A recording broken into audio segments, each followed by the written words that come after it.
I was hoping this day wouldn't come. Come with me to get Brody shaved.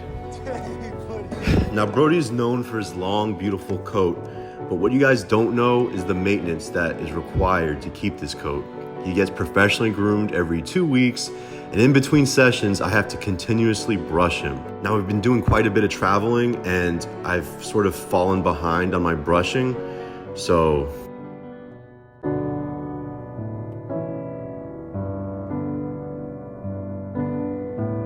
why did we have to shave Brody? Because you have a lot of knots. He had a lot of knots. Brody, you're so small underneath all that fluff. Just kidding.